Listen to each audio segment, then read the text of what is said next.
You know, Alex, they say the two happiest days of a woodworker's life are the day he finishes his shop and the day he decides to never ever touch drywall again. It's the red-headed stepchild of the trades. It's messy, it's heavy, and it's about as exciting as watching a tectonic plate move. Spoken like a man who just spent 3 hours vacuuming white powder out of his eyebrows. But come on, Tiger, it's the skin of the house. You can't just leave the skeleton exposed, even if you are a wood guy. True, but there is a distinct lack of poetry in a 4x8 sheet of gypsum. It's not like oak where you're following the soul of the tree. Drywall is just architectural makeup.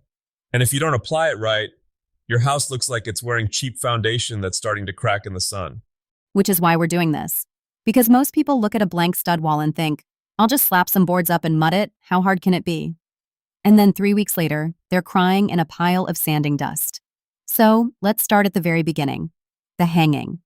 I've seen people argue about horizontal versus vertical hanging for hours. Where do you stand?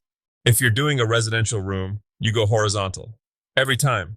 Unless you enjoy spending your weekend on your knees or a ladder trying to tape a 9-foot vertical seam that looks like a snake crawled under your wallpaper. When you hang it sideways, you get one long, easy to reach joint at waist height. It's just physics and laziness working in perfect harmony. But wait, if I hang it horizontally, don't I end up with these awkward butt joints where the ends of the sheets meet? The ones without the tapered edges? The dreaded butt joint. Yeah, they're the bane of my existence. See, the long edges of the board are beveled, thinned out to leave room for the tape and mud. But the ends, they're flat. If you just mash two flat ends together and tape over them, you're basically creating a speed bump on your wall. So how do you hide the speed bump? Or do we just put a very large bookshelf in front of every joint? That was my strategy in the 90s. But the real trick is back blocking or just being extremely aggressive with your feathering. I once tried to just glob enough mud on a butt joint to smooth it out, and I ended up with a wall that had a visible belly. I looked at it under a work light, and it looked like the wall was 3 months pregnant. You have to spread that mud out 12, 18 inches on either side to trick the eye. Let's talk about the dimple. I watched you working on that utility room last week, and you were obsessed with the depth of the screws. You weren't just driving them in, you were like a surgeon with a cordless drill. That's the most important part of the whole hang. If you break the paper, you've lost all the holding power. You might as well have used a piece of chewed bubble gum. But if the screw is sitting proud, even just a hair, your taping knife is going to hit it with a click-clack sound that will haunt your dreams. Every time you hear that click, you have to stop, get the screwdriver, and turn it a quarter turn. It ruins your rhythm. It's like trying to run a marathon with a pebble in your shoe.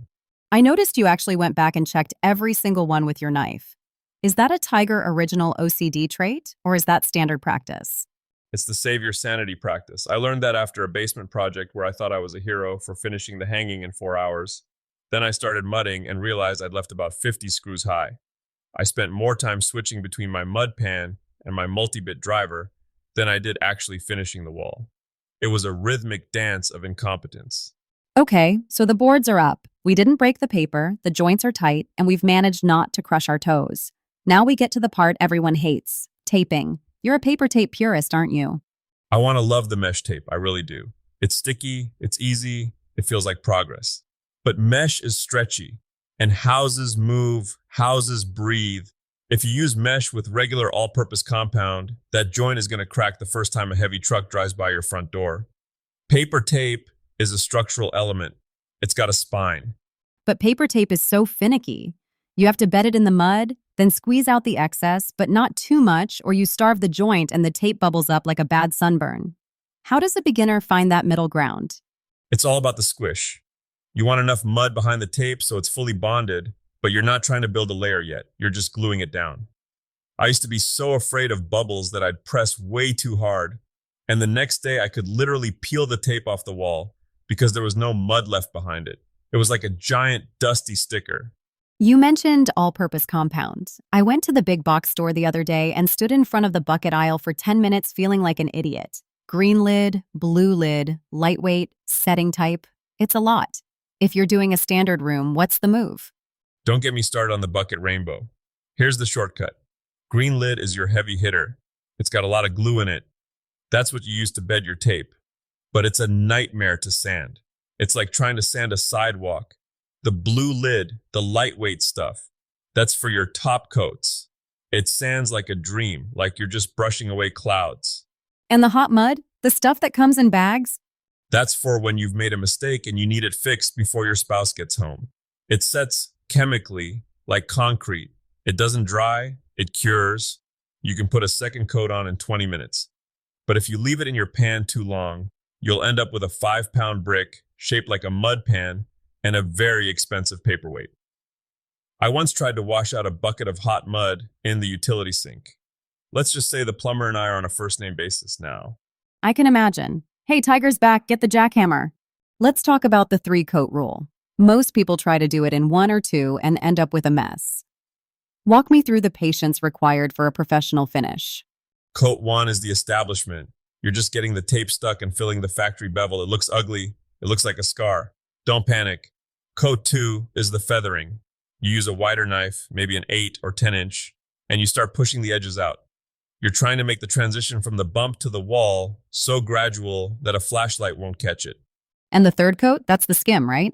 Exactly. The skim coat is almost translucent. You're just filling in the tiny pinholes and the scratches from the previous pass.